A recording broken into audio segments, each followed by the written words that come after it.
Well, hello to you all. Hello, everybody. It's Foxy speaking, and this is an important video. Okay, that's better. This is a very important video message.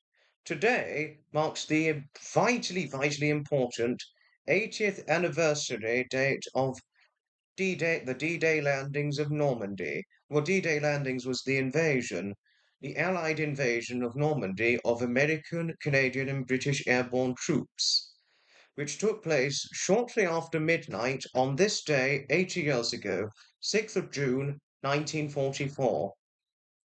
24,000 airborne troops took part in the very raid known as Operation Overload, one of the largest war invasions in history, which led to the Western Ally. Sorry, wait a moment. Which subsequently led to the Allied victory on the Western Front. But plannings for this in operation and the invasion, which which was at this point was the very beginning of the liberating France from enemy Nazi occupation, which is as truth has things, you know. But plannings for this operation go back as far as 1943, and it took over a year because it was 1 year later, 1944, when this all happened. So many thousands of airborne troops, British, Canadian, and British, American, Canadian, all risked their lives and died whilst fighting for the freedom of liberating France from enemy Nazi occupations.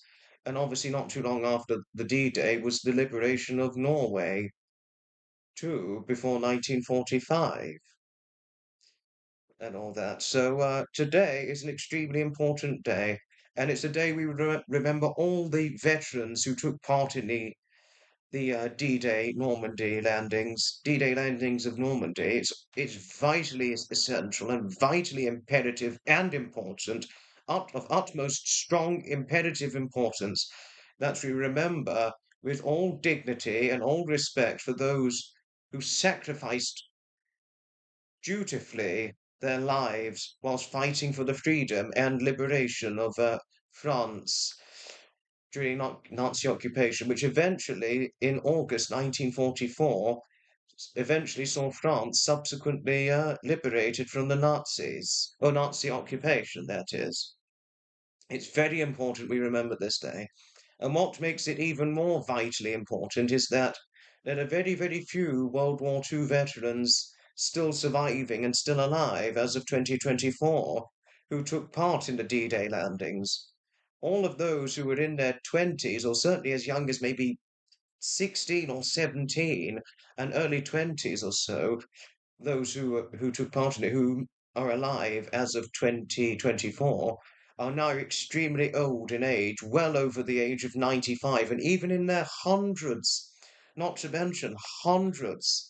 So this may well be, or possibly 5 years' time in 2029, this year and 2029, may well be one of the last times or probable last chances that we'd get to hear World War II veterans' stories, for those who took part in the D-Day landings and all that. So it's vitally important we remember this with utmost importance and respect, and as well as, not to mention, showing our strongest of respects for those who took part in it.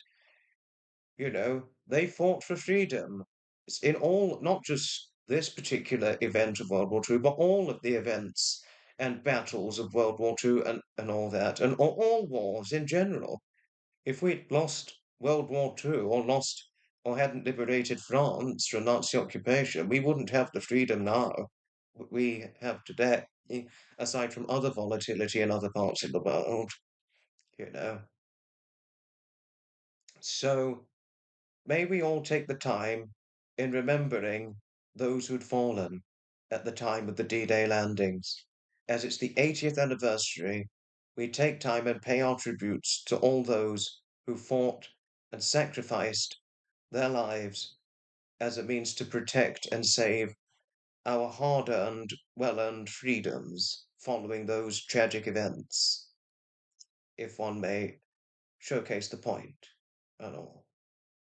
Respect to all veterans.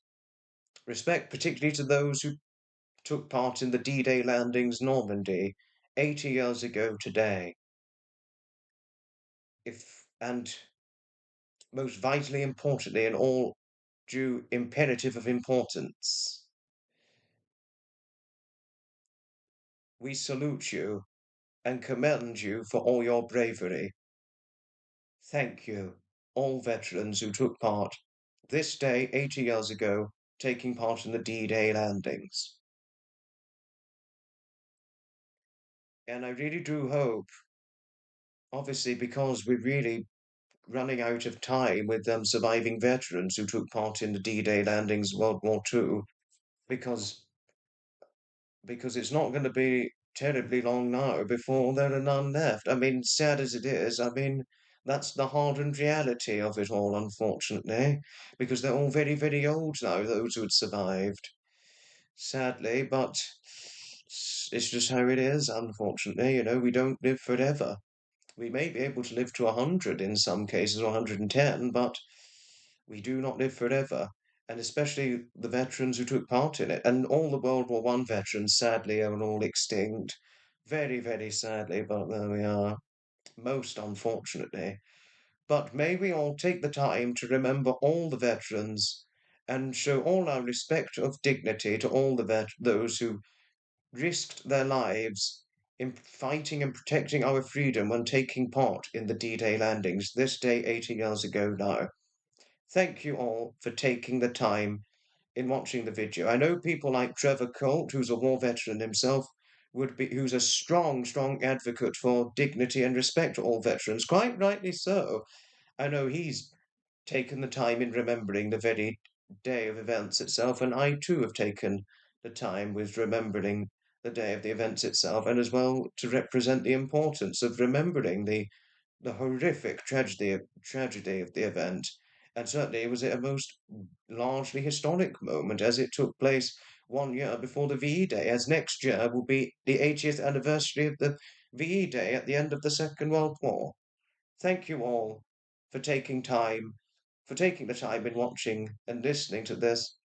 80 years today, D-Day landings.